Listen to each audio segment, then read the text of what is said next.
Detachment ఉంది మీకు?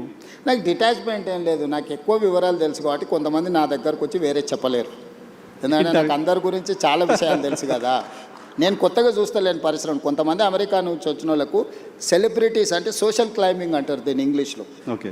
సడన్గా మనకు డబ్బులు వచ్చినా, సడన్గా హోదా వచ్చినా, అప్పటి వరకు మనలో అణిచివేసుకున్న విపరీతమైన కోరికలు కొన్ని ఉంటాయి. దాంతో ఏమైందంటే ఒక్కసారిగా అవి నిద్రలేస్తారే నాకు సెలబ్రిటీ పరిచయం ఉండాలా, ఆ సెలబ్రిటీని నేను కలవాలా, లేకపోతే నన్ను ఆయన కలవాలా అని సోషల్ క్లైంబింగ్ అంటారు దాన్ని.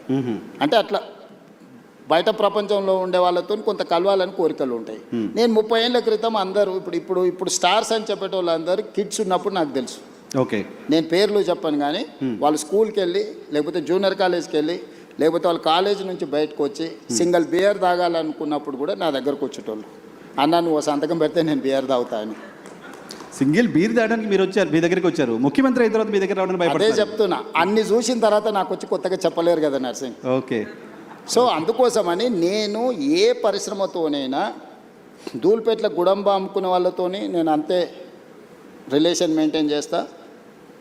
Top of the top star వచ్చినా కూడా నేను అట్లనే ఉంటా. Wipro, Microsoft or any other company CEO వచ్చినా నేను అంతనే ఉంటా. అమెరికన్ అంబాసిడర్ వచ్చినా కూడా నేను అదే విధంగా ఉంటాను. నువ్వు నా బిహేవియర్ చూడు, నువ్వు యావరేజ్ లీడర్తోనున్నా, ప్రధానమంత్రితోనున్నా నేను వంగి నమస్కారాలు పెట్టుడు, అతి వినయాలు చేసుడు, లేకపోతే టూ మచ్ ఏదో ఇంప్రెస్ చేసేసి ఏదో నటించేద్దామని నా బ్లడ్లోనే లేదు.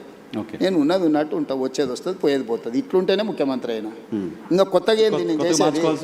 ఏం పని ఉంది ఇప్పుడు ప్రతి ఒక్కరికి లైఫ్లో సక్సెస్కి ఒక ఫార్ములా ఉంటుంది. నువ్వు యాజ్ జర్నలిస్ట్ నువ్వు సక్సెస్ అయినావు అంటే నీకు ఒక ఫార్ములా ఉంటుంది, లేకపోతే ఒక వర్కింగ్ స్టైల్ ఉంటుంది. ఇంకొక లీడర్కి ఇంకొక లాగా ఉంటుంది, ఇంకొక సెలబ్రిటీకి ఇంకొక లాగా ఉంటుంది.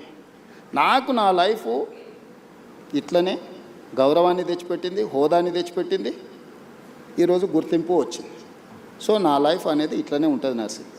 ఇందులో నేను అనేది టాలీవుడ్, బాలీవుడ్ కాదు, హాలీవుడ్ కూడా హైదరాబాద్లో షూటింగ్ జరగాలి, ఇండస్ట్రీని ఆ విధంగా తీసుకెళ్లాలని ప్రయత్నం చేస్తున్నా. అందుకే ఈరోజు నెట్ఫ్లిక్స్ కానీ వీటన్నిటిని కూడా మనం ఇక్కడికి తీసుకొచ్చినాం. సో నేను ఇండస్ట్రీకి ఒక హబ్ లాగా క్రియేట్ చేయదలుచుకున్నా. ప్రపంచంలో ఉండే సినిమా ఇండస్ట్రీ హైదరాబాద్లో ఉండాలనేది నా కోరిక. ఓకే. నేను అందుకే ఆ విధమైన ప్రణాళికలు వేస్తున్నా. సో నేను ఇండివిజువల్స్ని టూ మచ్గా ప్లీజింగ్ చేసే పనిలో నేను ఉండను. ఓకే. నేను నా పని 18 గంటలు నేను పనిచేయాలి. నా పనిలో ఈరోజు ఎవరు అవసరం, ఎవరిని కలవాలి, ఎవరి వల్ల రాష్ట్రానికి ప్రయోజనం ఉంటే నేను వాళ్ళ కోసం టైం స్పెండ్ చేస్తా. స్వచ్ఛంగా, సహజంగా పోషకాలు నిండిన SRK డైరీ పాలు మరియు పాల పదార్థాలని ఎంచుకుందాం.